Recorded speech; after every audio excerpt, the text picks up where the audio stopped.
আমি নিজে পর্যবেক্ষণ করছি, কারো পর্যবেক্ষণ করার তো দরকার নাই।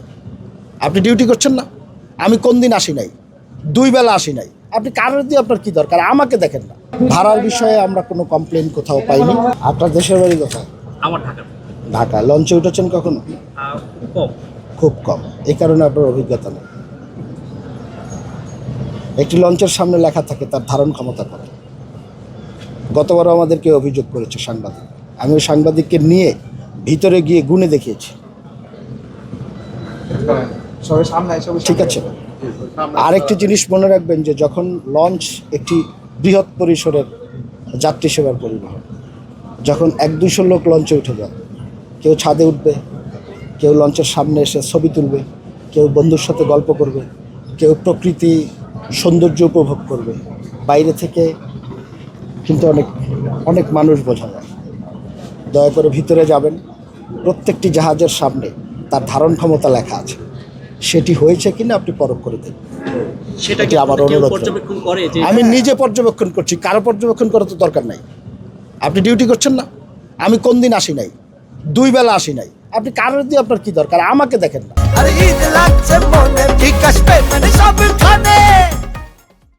প্রশ্ন করলেই তো হবে না। আপনি বলেন যে আমি কোন দিন আসি নাই এবং কোন বেলা আসি নাই এবং কোন দিন আপনার সাথে কথা বলি নাই বা আপনার কোনো প্রশ্ন থাকলে জবাব দেই না। তো সুতরাং আমরা যে কষ্টটা করছি, যেখানে আমরা যতটুকু ভালো করব সেই জিনিসটা আমাদেরকে যদি বলেন আমরা উৎসাহিত হব, আর যেখানে আমাদের ভুল থাকবে সেটা যদি আমাদেরকে বলেন তাহলে আমরা সেটা সংশোধন করব। কিন্তু শুধু সমালোচনার জন্য বা বলার জন্য যদি বলেন তাহলে তো দুঃখজনক। পরিবেশ আপনারা আমাদের থেকে ভালো দেখছেন, আপনারাই আমাদেরকে বলছেন কারো কোনো কমপ্লেন নাই, আমরাও দেখছি কমপ্লেন নাই। আমরা বড় চাপটি অলরেডি সামলে নেওয়া হয়েছে।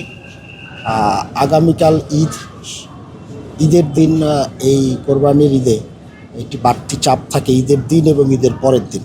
কিছু শ্রমজীবী মানুষ আছেন যারা ঢাকায় আসেন, ঢাকার মানুষকে কোরবানি দেওয়ার কাজে সহযোগিতা করেন।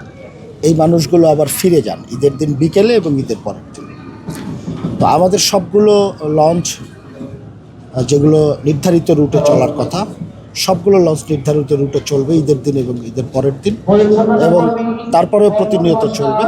ঈদের পরের দিনের পর থেকে আমাদের লক্ষ্যমাত্রা থাকবে যে জাহাজগুলো ফিরবে, মানুষগুলো ঈদ শেষে ঢাকায় কর্মস্থলে যোগ দিবে, তাদেরকে নিরাপদে ফিরিয়ে নেওয়ার বিষয়টি। ভাড়ার বিষয়ে আমরা কোনো কমপ্লেন কোথাও পাইনি এবং এটি আমরা অব্যাহত রাখবো। ঈদের পরে ফিরতি পথেও যেন একই ধরনের স্বাচ্ছন্দ্যে মানুষ যেতে পারে সেই লক্ষ্যে আমরা কাজ করব। ফিরতি পথেও কি এরকম থাকবে আপনাদের? ইনশাআল্লাহ, আল্লাহ যদি আমাদেরকে রহমত করেন, আমরা সাধারণ মানুষকে আহ্বান করেছি নিয়মগুলো মেনে চলার জন্য, এবং আমি খুবই আনন্দিত এবং কৃতজ্ঞ এই নৌপথের যাত্রীদের কাছে। তারা আমাদের প্রত্যেকটি নির্দেশনা মেনে চলার চেষ্টা করেছে এবং আমাদেরকে সর্বাত্মক সহযোগিতা করেছে, এবং তাদের এই সহযোগিতার ফলশ্রুতিতেই কিন্তু আজকে আপনারাই বলছেন যে মোটামুটি একটি ভালো পরিবেশ আমরা নিশ্চিত করতে পেরেছি। এটা ফিরতি পথে অব্যাহত থাকব। সবগুলো মানুষকে তার কর্মস্থলে যখন ফেরত দিতে পারব তখন আমাদের এই প্রক্রিয়াটা শেষ হবে।